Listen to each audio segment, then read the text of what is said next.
Hello, I have an interview scheduled. Could you help me check Okay, in? pulling up the The schedule. HR representative glanced at him and said coldly, I'm sorry, sir. Your resume doesn't meet our requirements.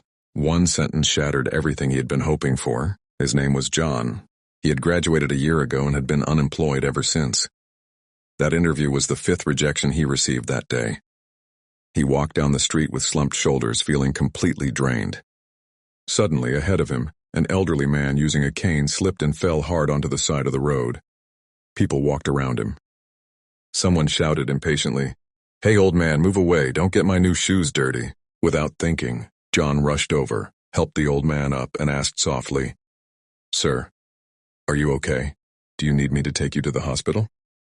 The old man rubbed his ankle, forced a small smile, and said, It's all right, just a minor injury.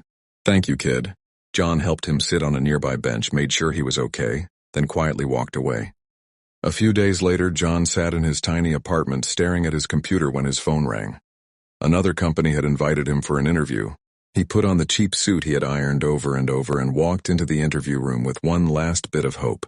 The interviewer flipped through his resume and said flatly, Your experience doesn't really match what we're looking for, and your salary expectation isn't realistic. John forced a smile, said, Thank you, grabbed his backpack and left. As he reached the building entrance, a voice called out behind him, Hey, kid, you look really disappointed. John turned around and froze. Standing there was the same old man he had helped on the street. But this time he was wearing a perfectly tailored dark suit with two assistants standing beside him. John said awkwardly, I'm looking for a job, but I was just rejected again. The old man smiled gently. I remember you. You were the one who stopped to help me that day. He paused and said calmly, You have a warm heart. You deserve respect. Turning to his assistant, he said, Bring the interviewer to the conference room. I'd like to have a conversation about what real talent looks like. Moments later, the interviewer walked in nervously and froze when he saw John. The old man sat at the head of the table and said calmly, My name is Henry Morgan. I'm one of the main investors in this company.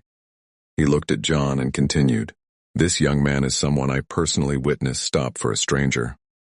Then he turned to the interviewer. You're allowed to say he lacks experience, but you don't get to dismiss his value with arrogance. The interviewer's face turned red as he apologized repeatedly. The old man turned back to John and smiled. I happen to need an assistant right now. If you don't mind starting from the basics, would you be interested? John's eyes filled with tears. He nodded firmly. I would. The old man stood up, gently patted his shoulder and said, I've always believed that no good deed is forgotten. Sometimes it just takes a little time for the reward to reach the right person. If you believe that kindness is always repaid, leave a heart in the comments.